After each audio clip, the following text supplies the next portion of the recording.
Se o tātou te talo, i o wae le atua sitili ese o le atua laka o le langi ma le lau langi. O le au o e mea uma. Te la e le vi inga, e te pale i le vi inga.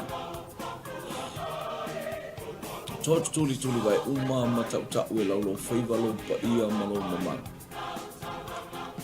Whamluina lo suafa e le angoa le alefa ma le omeka o le mua ma le mungu. E tete musa tani mana au lou vi inga e ala ia Yesu Kristo. Lo mātou wale ima mātou whaola. Ia nei Afiafi mātou wanga ia tūle li ia le polkalame lau whanau wale Taulaga Afiafi. Mātou whasoa, mātou whamalosi. Mātou fitu whanai awa ala wa fionga lea o le taulonga i tupu ai le whaatuatua. Tupu e fwoi lo mātou malosi au mātou o iei le ala i le sāwali. Ia mo le taua o whainei. Ele iso mātou malosi. A o oe lo mātou malu apa. Launa ia apura amola o ona. O au o lo talita ia o vai o oe o le talita o apura. O le tau ia matu ate. Hallelujah. Pule oi lau lawa pola kalame ala mātou whatutuanga o oe o le mātou talita. O lo mātou malua. O wina mai lau upure le ie mātou mafuta ai fo i mane nganga pa ia tala le winga lo loto lo fina I o mea umai le vi inga o le atua le tamale atua le alo le atua le nganga pa ia. Whamuia o tangata whaalongalongo I le atafa ma le itua le kelo. Hallelujah. Ona o Yesu. Amen. Amen. Fatala fatu I le suafa manu malo I Yesu Kristo lo tatu wali ina lo tatu whaola. Le suafa lo loto, lau tele, mawalunga, ma matalasi lo tatu wali. Hallelujah. Fo ia te ia le vi inga wa te tau ia te ia le vi inga. Fatala fatu le nei baenga o le Afiafi o na whamlianga le atua na I o tatu ainga uma maso o staffa o le ainga o le tino kerisu. Fai ona maua mai nei pol klame fai o se fasoa mai le nganga o le ali e fa malo si ai o le uso fa malo si ai ia le tu Taulaga Afiafi ia tata pena o ta loto e fa manule li vi ia le li vi I o tata loto I le ataimi ma le ataimi ia le tata lunga o penga ngalu le ia vi I lo loto ta fa manu I le li awa ele lei ova e whaavavau lona rofa. Ia le atua. Ia o se upu mo le afionga pa ia le atua. Hallelujah. Whamalosi ai o e whatalawa tu tātou. Hallelujah. Whale walesi Global Kingdom. Ia ele ngata fo ile o whale walesi uma o whai on tautua le suafa mawalunga. Ma le whapelepele o tātou wale. E ala I la o nanga ma le tātou o nanga whai pēa I le ataimi ma le ataimi. Mo moli ai sā mali le atua. Whaatalofa fo ilo ainga le RCTV I tono Samoa. Mi ia le li ai le anga le lei o le atua. Iei whaamanu I anga le atua. Whaatai le malosi, malo le pale, malo le to'o. Ia malo fo I ngā lue malo au ona. Ia whaamanu ia le atua. O se whamarasi mo nei Afiafi maua mai tusi o. Hallelujah. Mau mai tusi kene se lon ta upu mua e valu. Olon fai mua o le lua. Ia via le atua mo fai pule tolu. Praise God. Ua mana tuwa le atua noa. Ma mea ola uma, ma manu vai wha uma sa I le waa maia. Ua whaangi atu e le atua le matangi I le lalolangi. Ona mauia I lea o le vai. Ua puni tia fo I puna vai o le moana. Ma puni o le langi. Ua tau fia fo I wanga mai le langi. Ua maui atu le mai ai le lalolangi. Ua sanga maui lava. Ua mamai aso e se lau ma le 5 ona whaititia lea o le vai. o le fitu o masina malona aso e se fulu ma le fitu na toa ai le vaa'ilunga o le maunga o Ararata. Ua manatua e le atua noa. Vi ia le li. O le whiaure o nei Afiafi, whiau whaasoa le mo oe moa uma i tā ua.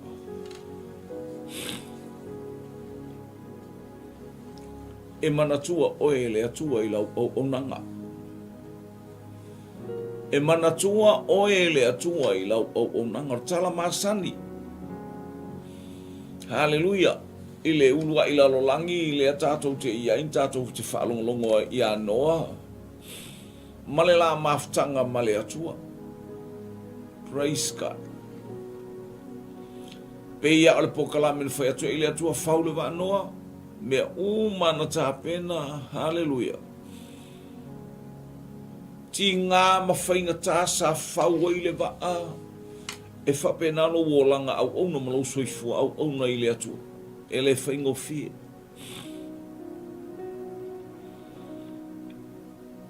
Anga i atu isa sa e anga i sifo i mātou i tonga.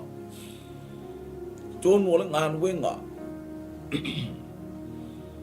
Whea le mea e ngalue ai o tonu ole e kālesi o to tonu ole o ainga. I ia le li o le ata le o noa whaule wa. Ilea, ile upua le atua whaule wa. So se tangata e whaatonu e le atua e manatua e le atua o e manatua e le atua au. Pei ona manatua. A whaina manatua e le atua noa. E whaapena fo e le sila whanga le atua i lungo o lou tangata ma o tātou tangata au on. So se tasi o whaalongolongo i le nei lama. I le nei Afiafi. Lo wainga. E manatua oe le atua i au ngā luenga. Malau au nanga i le atua. Ki tāle alana i einoa. Wā mea uma. Whaunga o le ba atau ma whai e wala au. O le ata o le wala au o le upu o le atua. O le whaunga e noa o le ba o le ata o le wala au o le upu o le atua. O mai e whau le ba. O mai e whau le ba o le manai a fo i o le. Pese a lisi. Tangata whatu pese. O mai e whau le ba. O mai e whau le ba. Ia le ali. Praise God. O le wala au wha manatu ia te tato o upu ia. O le whau le ba. O le ato le ngā ruenga la unga noa. Tasi le tausanga, 5 tausanga, se fulu 2 tausanga. Wa o i le 5 fulu tausanga lalo se lau 2 fulu tausanga. Tausanga ia na alanga ai noa. Le whaunga o le wa. Oka. I ia le atu. A mata mai ai na uwala. Au le atu ailo na o langa.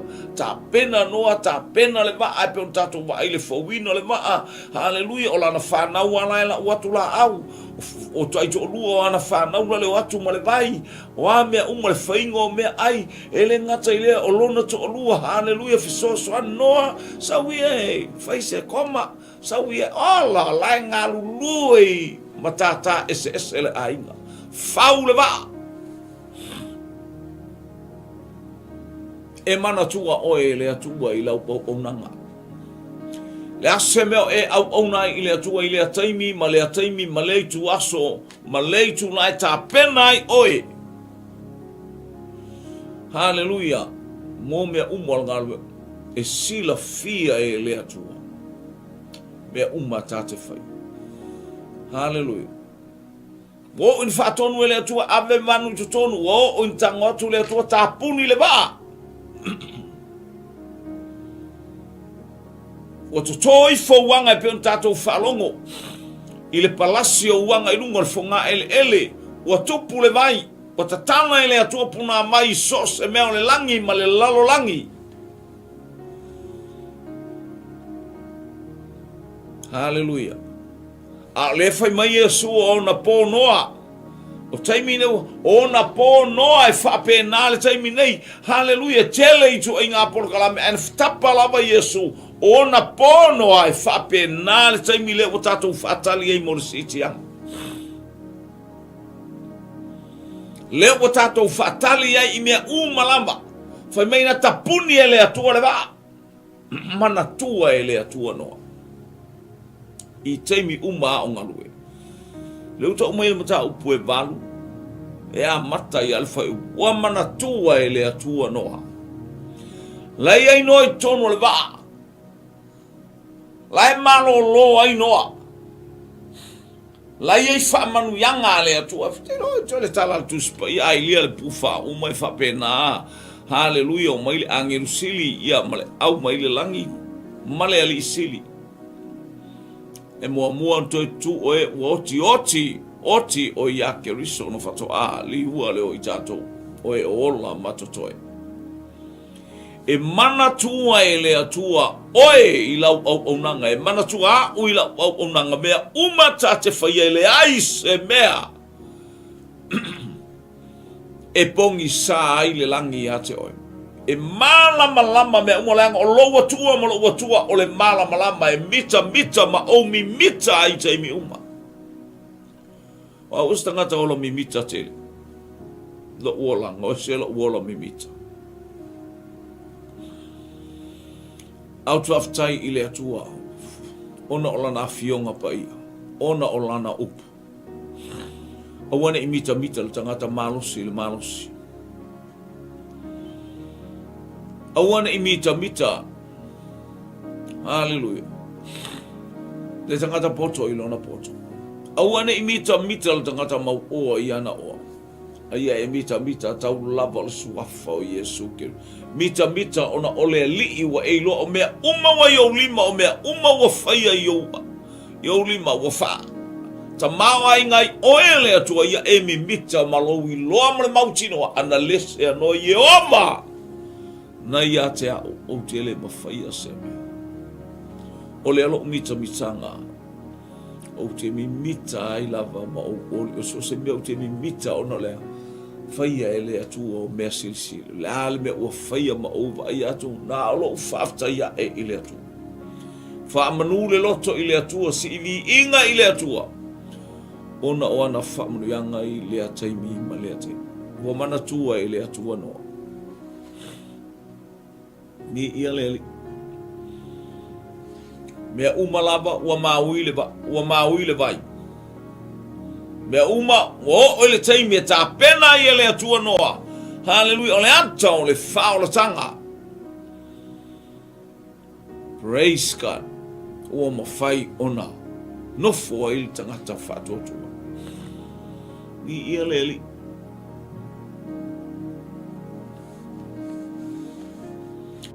Nofo ale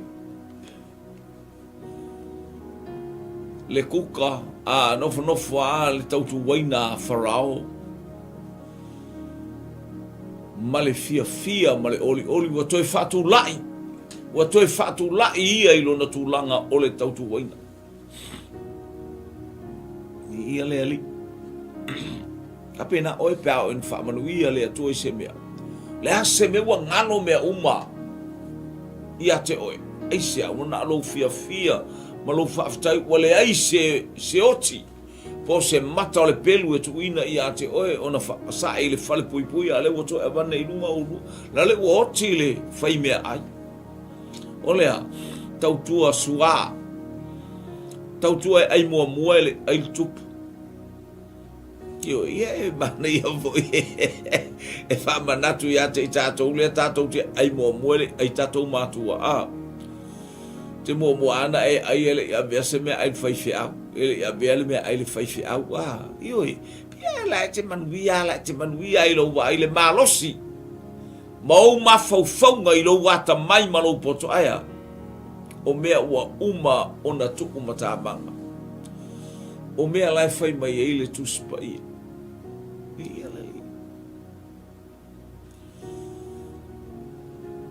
Aile ia lu ese atu le wa fa matala le miti ale tautu wai. O upu muli ale a Iosefa na fai tautu wai. Ia e manatua mai au i le falene. Ia e ta ua au, ia e manatua au, ia e ta ua au ia farao. Hallelujah. Ia e ta ua au ia farao ina ia ave ese au i le mea nei. Awana au mai lama o whapangota ele mene ele aise se na o whai. Ai e toi fo ile maota wharau e tautua wharau. Ia e whaamanatu wina u ia wharau. Ma e ta ua u ia wharau.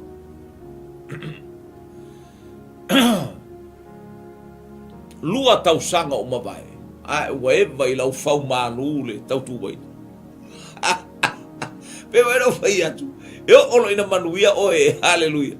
O pepa, hallelujah. Lewa e sawa i New Zealand, wa e vai lau whau mngalo ai ate oe lau anti malau anko po ole tangata na au maia oe.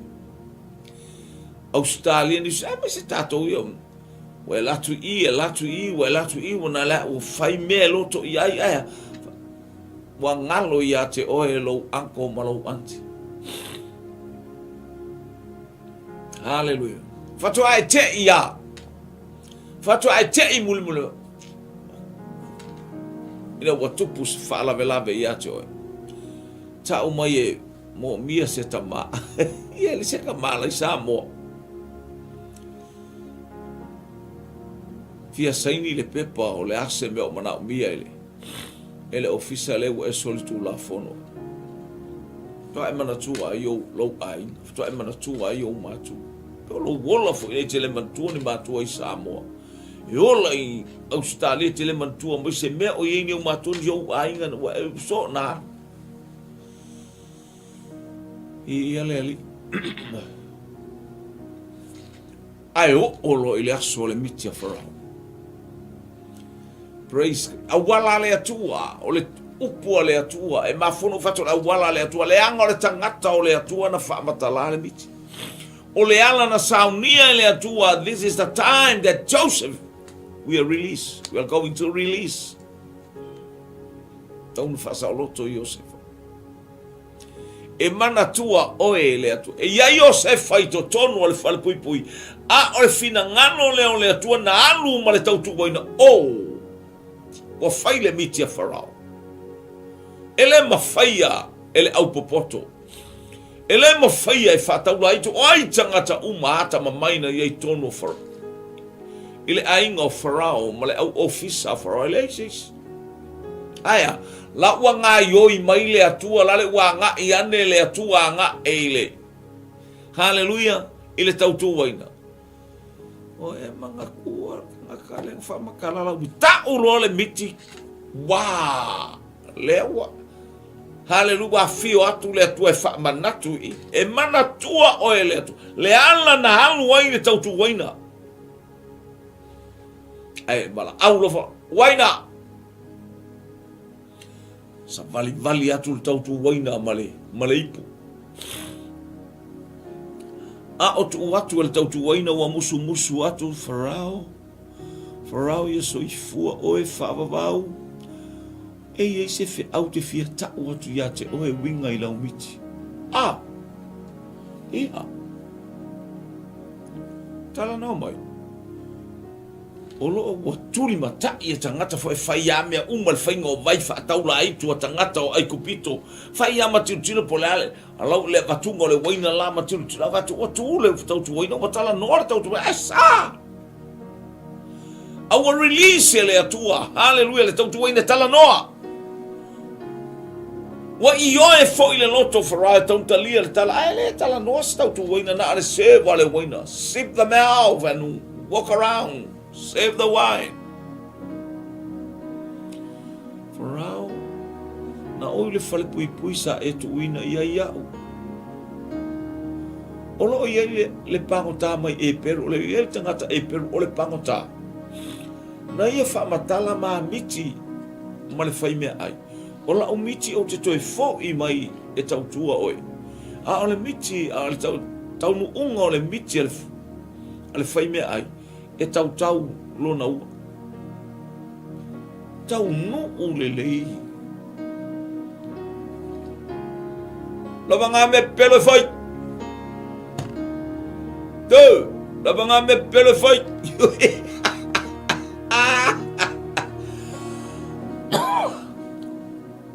Lava ngā mesa e usoloange. I mu se mea. Apa fara. Au mai pang chale ilano le fapea o le eperu. Fababe. Wa au mai. Jangan talia. Iya, oleh atonua. Mana tua oe le atu. Va ilalo ole lua. Lua tausanga ua mavai. Wo oe le taimi e tatala i whamanu yanga le atu. Wo oe le taimi. Hallelujah. Wa mana tua Yosefa e le atu. Ala mai le whai. Tautu waina.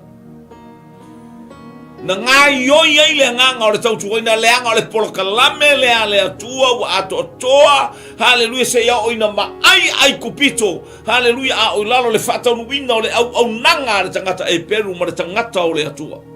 E ui mai le ala maualano. E manatua oe le atua. Hallelujah. E lei le atua. Leu whamatala le miti. Pa whelana whailea bea. Oka ua ioe wharau le miti. Ile tausanga e fitu manuia. Ma tausanga onge e fitu. E whawhelana whai. Ole afa. Ole alas. O e loa stala. Wharau. Fili e lau fionga. Se tangata ta mai ma le poto i to tonu. E makau lia mai tala e whai e Iosefa. O lai ta watu ala e ngā lue ai le nganga o le atu. Ai sa mana tua e le atua au ngā luenga. Au auna ma e tau tua ai. O lana tau tua ma le ainga o Potifara malona ainga. Lele ua wha wau atu. Tau tua i le loto maulano. Mea na tutupu ya Iosefa. Aya e maua lalo lo nalanga o le ala o le whaalatanga. O le amatanga o le whaalatanga. You are to humble yourself. Humble yourself. Repent and humble yourself before God. Ele leile atua. I taimi uma. God is good all the time. Fili e Farao se tangata ta mai ma se tangata poto. E watu tala umane ya Yosef. Ala nga yoi le nganga o le atua ya Farao. Ai afela le se so la kuan pogar ka bai kiki le kuba. Elei au ngata. Elei au ngata. Hallelujah. Farao e fatino la fai uma. Elei au ngata Farao e fatino la na fai uma. Peto e tilo i seisi tu ma vava ai seisi tu ai ngalangona. A ua nofo ai le nganga pa ia. Fai mai le tala. O ai se tasi e tusa ma le tangata lene. Ua iai le nganga o le atua. O iai lue Farao le atua ali. Fafta ia laia lua Farao mamata ia o ia o le atua. A leilo e Farao iai le atua e sinsini e se ia te ia. Mana tua oe le atua. Iau au onanga. I lau au onanga. I mea le lei e te whai. Whamanu ia tana masani.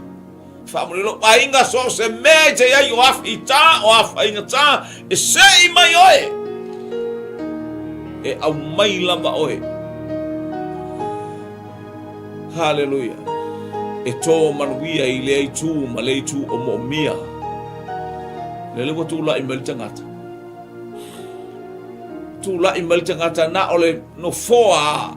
Na ole no foa li i sili ai Farao aya. Na lewa tu aisea ora takata e mana tua i le. Tua pena i lo wainga. Lau ngā ruenga, lau wā onga mea uma e te iai. O awhainga e whai e tangata i ate oe. O le ale i tu ai ngā ita le tangata i ate oe. Ia e silafia ma owiloa e manatua oe le atua. Ilo ino whai me lei. Whai me lei. Ilo whai me leanga. Whai me le lei. Ni ia le atua. Praise God.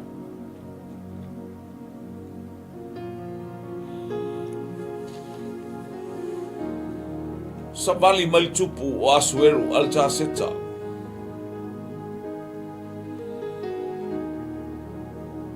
Ole mausana moe lea I lea po. Au na! A mai tusi no fo inga a tupu o Persia. E vai tau mai se vai tau mai me na nga taile. Ia toe tala ia to toe. Ona tala tala ile ele fai lau tusi po le tangata le fai tau ora tusi. Le mea na whaola i le tupu, na whaola i more te kai le tupu, na sefe i more te kai le tupu. O arata seta. Ua tau pule pule tangata e to alua. Hallelujah. Praise God. E fasioti le tupu. A o more te kai le tangata na ia avea le tala e le ipopole more te kai se tangata e le ipopole. Hallelujah. I se fita na te whao o mai pe back mai a te ia le mea wana whaia. Sawa more te kai tau ia e seta i le tupu. Tupu. I whawawen whai unga le mele. O tangata e toa lua o lo. Tau sa o mai ai ngoa. Ni ia le li. Pia tala fo ia lele i lena umatu e tatu tutu lima le afia na leila. Ele tau e se alava e paulo le tau sa o mai ai paulo pa tau mai i a koronito. Tau mua a no fai upu. Mua koronito no tau mua no fai upu sfuru. O le wa tau mai a te uele tangata o le a inga o sa kelo e. Tau sa o ar tangata na saunga le tala. Amen. Ele i alo aile. Na anu le tikai e ame ia i luma le tupu e tau i le tupu. Lale wa wha mau i to tonu le mena fai. Lo wa inga nganu wenga le leina faya e more tikai. Hallelujah. Olo na loto atoa. Olo na lofa i le nuu o le atua. Masai uta ia ola. Hallelujah. Ia maua se mapu sanga o sayuta. Mana tua e lea tua moretkai. Mana tua e lea tua moretkai. Bi ia leli. O le tangata ingo ia moretkai. Na ia whaola ia te oil. Na ia whaola i le tupu. Lo ua tusia o pe o whamatalanga ia le wali ia le whaitau tusi a. Umar moretkai. I sole. Kua pisi ke lele o mafau. O le ala se me ua whai tangata. O nei ngā yo i ngā umalo o a inga e a fua i le ngā lue mai a le a nganga pa ia e ngā lue atu. E ngā lue ane, e ngā lue ifo, e ngā lue mai.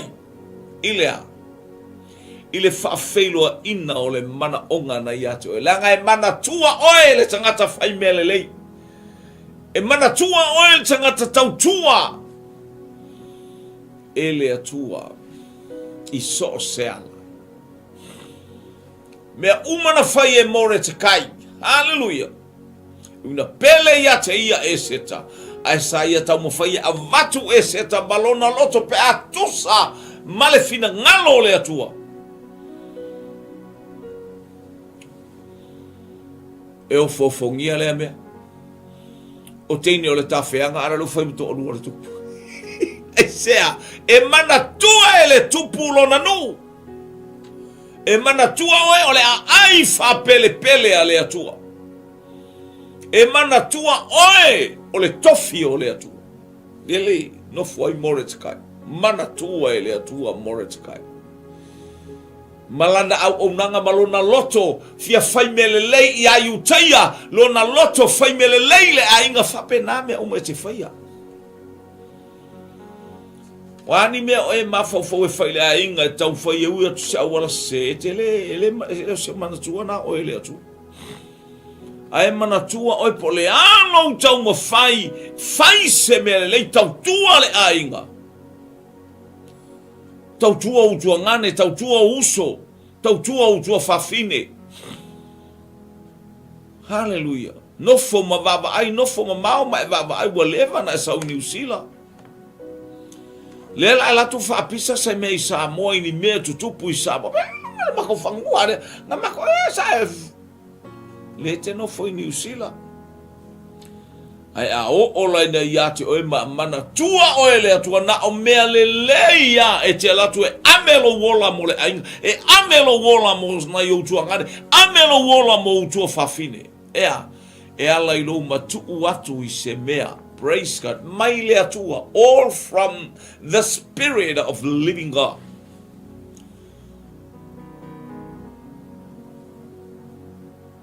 O ile tu mai. O ile tu mai luma le vaito. O aman. No fionga o aman. Tala le vaito. Manu, sumai. Ale no foto ina ilunga ino fo no ole no fo ilunga lo no moenga. Mai pito moenga le. Moenga le kupua le mo fo inga ma aman. Le popoi.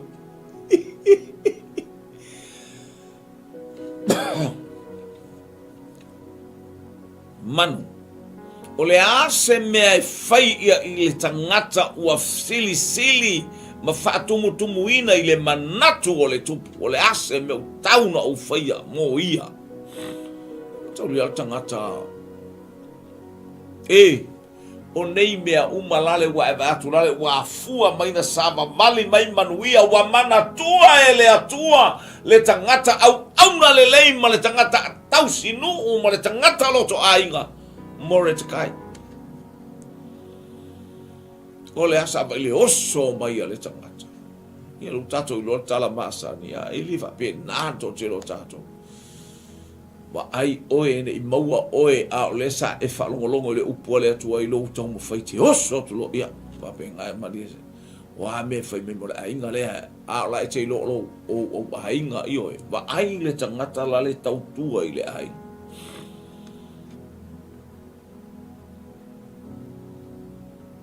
Ti ia le li. Wa tei ha manu. Aman. Whaatino no le taimi nei. Whanofo more te kai lunga sol whanua na. So whanua are kupua e mai ave sol whanua. Sei whapea fo e mai sol whanua e lua e sol whanua artu. Me ave sol whanua artu. Oka ingi kala o le anganga le anga. O le anganga whao malo, whao vi inga. Ole, ai whai tau tu spe mai. Ele o whapea mai ave le si sol whanua e lua e sol. Fate mai ave sol fanu ala tu po fate ti e ai fai mea umana na e fai mea ai ia moret kai fai nei lo ia babi ma ave oele le maya u le maya o sol fanu ta mo e ma alanga ia fa ia vi ia le suafa o na manu o le o fasili sirina ele tu oka le te o tangata i le leo, te leo le alanga stoi i na soli. Tau fetulia e lona to olua malana whanau mana au auna wa e tumui au auna lona fale wa au ia le wa pule le malo. Ai tilo atu, woi ona a manu lale ta mo e mai. Ai ti e more te kai. Ai sea manatua o e manatua lau au onanga e le atu. Pasisi lina. Fea me e nofo tau tuai. Fea le mea e nofo tua vai ai. Fea le mea e tau tua toto ma e tau tua upu ma e tau tua le ainga ma mea uma e o le ngā rue ngā le atua. E mana tua o e le atua. E mana tua i tātou. I ngā rue ngā o tātou whaia. Vi ia le li. E le lei le atua. Praise God. Hallelujah. Mana tua e le atua lona no. Mana tua e le atua lona no o Israel. Hallelujah. Wa faale tonu le o langa o saulo o maletu langa o langa taita inga. Wale usta i saulo i le upu le atua. Wale faalongo o saulo aisea. Ua maua lunga le o langa o ola i saulo. Taito tele le whana ua yese na whai. Maita manoa alu le ainga o yese tala tuspa ia. Wa mana tua ele atua le a ingor tamaloa petele ema o yese. Anu ile a inga o yese le petele ema. Wa o iloa ile whana o yese se tasi e tusa ona ia whaia le mea o te loto ia. Ta le walu atu. Haleluia. Mana tua le aingo ia se awa sila fia e le atua au nanga tau tua o ia i totonu. Na ile vao o le ului i le o le ainga le tala masa. Ga ainga po le ale. Wi i ma uti lau fasoa e. Haleluia. Pe o oio stangata e le amana ia le va inga tangata. Na le tu mai uta fa penga o tangata la le tau tua. Masa saile ie fa pena fa watu mal sapelu tu lo. Ya watu te anga il tai au to ai fo i mai le afiafi au wale ba ba tu tau tua ina le ai. E mana tua oile tu la ngale fin na ngano le tua. Au na fa maoni uru fale mai o le mana tua le oile tua o le mana tua fo ile au. E ala i le afe au le tua. Tala Yesu. Au na le ie ma le whamaoni. Ulu fale maia na e au na i mea iti. Futoa fia o e pule i mea tele. Ulu fale maia i le fia o le ata o le manatua o oe e le atua. Dale wa maita vitala yuta o le alulutoto o le ainga o le o lo tausi a lato fato anga ma manu. Leo i a lato manu aia. Sila i aile atua i le loto o le tangata. Mana tua le ainga o yese le petele. Lele le nofo ali lele o mai e o i le whababau. Lele ua tula i mai e mana tua e le atua lana upu i atavita. E whababau lou nofo ali. O la tawhia ngainga. Hallelujah. Praise God. E uina le anga ma fale tonu e mana tua e le atua le au nanga le nei tangata. E mana tua lo na loto. Wa au maua i le ainga ia se le tangata a te whaia le mea o te loto i ai. E leo whai mai e tutusa ma le loto o le atua. No, le se tangata aia. Aia na te whaia le mea lea o te whina ngalo i ai. E uina ma sei tavita, aia na lua e na luifo mauna tuli vae ma le whama walalo ma le loto salamo. Wa o le tangata wanga sala ia Iova. Na te iloa tau tino ilo na ngutu o i o le tangata angasa e mana tua oe le atua. I mea le lei te whai whata i ta inga le lei e te whaia. I lea taimi ma lea taimi. Lou a inga, so se mea e te iai, e mana tua oe o fo i tangata uma e mana tua oe.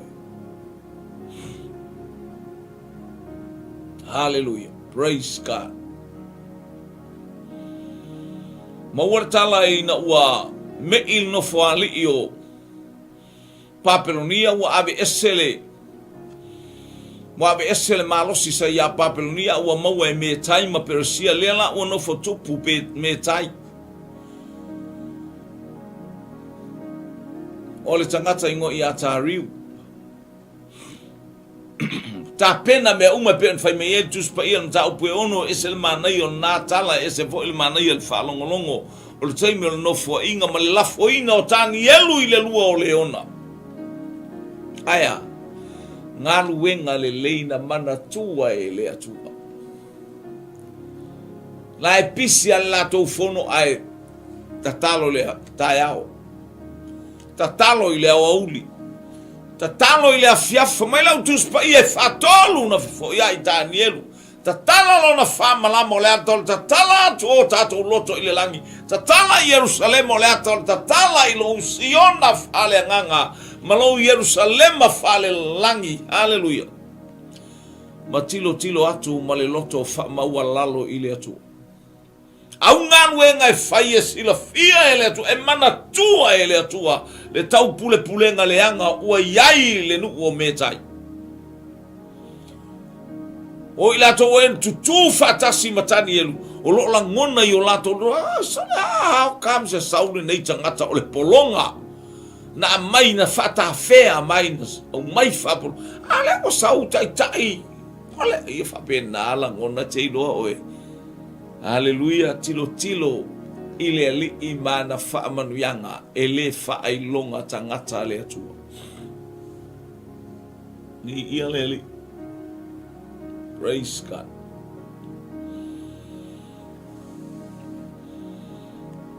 Wanga i mai ia. Hallelujah. Le atua e. I le teimi wa. Wa ave i tani elu le lua o le ona. Fumoi o le po atoa ele i moe le tupu. Ta riu e lofa tele le tupu ia. Asi onga pongo wa umana ave lana tala. O ia fo i le ua. Wa ngā yo ia i le atua i le nofo le leo ta riu. E tupu lo na lofa.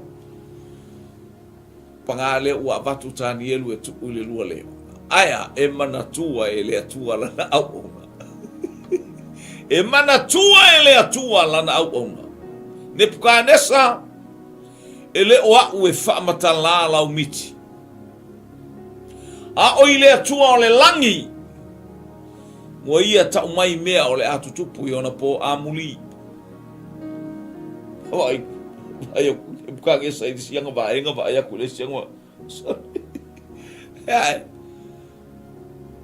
Wa e saune whaamatala le miti oi.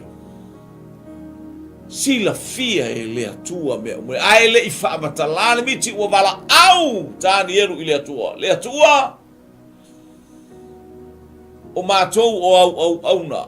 Waanga sala i mātou i mea uma ua mātou whaia ua whata whea mai ai mātou. Au wala au ana o oe to atasi te mawhaina e whasauina. I mātou ai le nei no whaanga. Ma e au mai le whaamatalanga o le mitia. Le tupu o ne pukanesa. E mana tua oe i au ngā ruenga le lei malau tautua.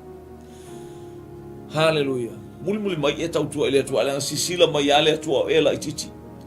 Sisila mai ale atua i mea uma e te whaia. Lele watupu ane alo wolanga. Ala te lua whewa i amale atua e pe ole tala le tuspa. E sa iai le atua ia Iosefa. Sa iai le atua ia Mose. Sa iai le atua ia Tavita. Ale sisila ale atua i mea uma e te. Ai ane nei te. Waru ese le atua le pena o taimila. O mai taimi. Hallelujah. Fata unu upo kala me ulale ya fio le atua ya. Wati nga o tato o mai tutonu. Wati nga o tato wa ngai mai ya tutonu. Mo tato wa mai mo tato te patu ya. Ele o alu ese ele atua man. Ma bena te ma wai ma fau malele. Aisia la ngolo o ola le upo le atua. Olo o ngalue mai. Ina ia fatupu ina o tato loto. Fe soani ma o tato loto finau mataala tau le tau lele ina ia i o ile atua le vi. Lele wafio ane ile atua mana tu hala na au ono tani. Hallelujah le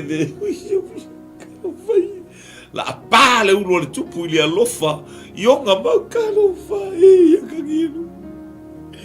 Au i pe fia le onga le aia kagino fui. Onga le fia va aia kuele au na le atua. Ai no le au nga le atua o ola ja. Tai au sing e usul tamalu.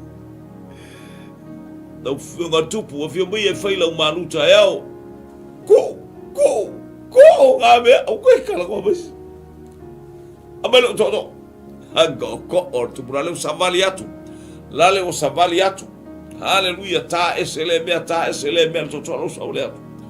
Ua tu le ngutu al whaitu toa. Hallelujah. Danielu!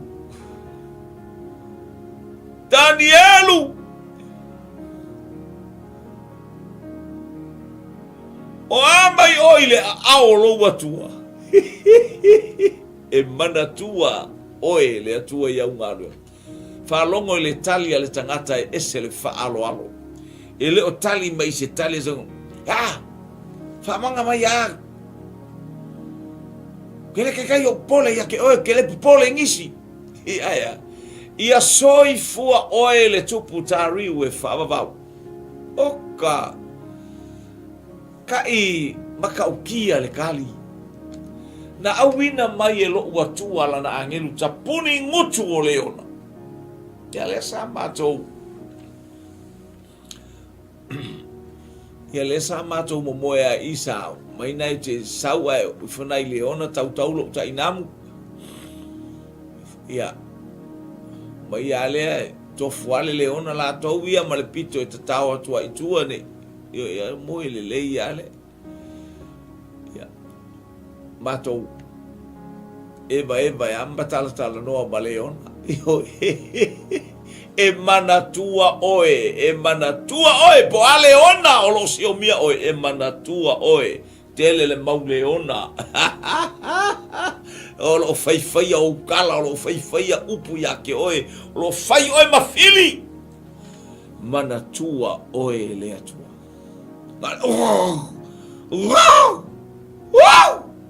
Wow! Na le ngungua e leonga, to e ta oto ane a ilalo. Nga le ngu au le ngifo. Pape na umatangata ita i ate oe. Wa fia o atu ate oe. Ngalanga ita au fia le atua. Pele ala o le atua. Apero amo wau o lautalita. E kele au wala e sisi ai e le atua le manu malo. Si o mia manu malo. Oe manu malo ya. Mana tua e le atua. Le aingol fato tua le nei. Ua mana tua e le atua lona alo o ilunga o le satau. O ia o le keriso manu malo. O ia o le whatauruinga o le whaolatanga le atua wa au mai mo oe mo a uma i tato uma. Ua mana tua e le atua lona alo pe. A o wala au. Lo utamae. Lo utamae. Se ale me ua e tu lafua i mai e ia. Hallelujah. Le fia ba ai atu le atu. Awane i faya lo uloto. Fata unu ulau fina ngalo. Ia faya lo fina ngalo. Mana tua e le atu ala na polo kalame mo lana fao la tanga. Pangale ai fainga talo na sila atu. Ile fata unu uina e lona atali. Hallelujah. O le wha o la tanga na saunia ma wha apolkala me whanau le tama. Na te tui mo momo le ulo le ngata. Wa matua ta lili solo le ti apolo ina wa tau mai Yesu. Awai loa. Hallelujah. Tō mai le mafui wa pongi sale no. Wa lulu ina wha vai. O le aai. Praise God. Ia leli. Ua tau no. Ua faile nei mo. Ia le atua. E mana tua oe e le atua. Na ia mana tua le taulanga na ia tape na ina e pe ona whapeane whanau le tama e tu ima momo. Le alama na au mai le fiafe maafe o tausanga. Se ia whatau no i le aso, e whatau no ai e le atua. Hallelujah. Tau no ai mea uma. Hallelujah. Na manava mai le atua i le nafio. E mana tua, oe le atua lo wainga. Au ei se uso tu mai le pito, ma le itu mata pe whalongolongo. Leale au nanga o ea o nai, leale au nanga o nai, leale au nanga o tatou au nai. Elena o nanga ya faitau lo tu spaia. Aya, Elena o le upu malengutu, Elena o le upu le tu le taute. Faitau la unga. A o le malosi. La le winga. Fatinonga o le fe au le tu. Hallelujah. O le fatinonga o le fe au le tu. Mai Yesu a faitau te le tali tonu mai. Hallelujah. O le ano le tu ina o taputua ya te o tau e tau ino mai. Ala me tau te le tau te ai ngaru e ngai e fatino. A ko ai ba ngaru e ngai o te fai. Ele fai ai au. A le fatonunga mai lo utama. Wa o fai ai meo. E manatua o e le atua. E manatua o e le atua. E manatua i tātou e le atua. A o tātou o iai la tātou savali. Angala le le atua, pa i atu le atua, ma nama atu le atua whalau tele le anganga pa ia. Lana lava savali ia te o ia te a. Ina iai o mea umai le vi inga o le atua. A le whatau wa ai ana whanau au ona mangalu. Ona o Yesu. Amen. Amen. To God be the glory forever and ever. Amen. Amen. Amen.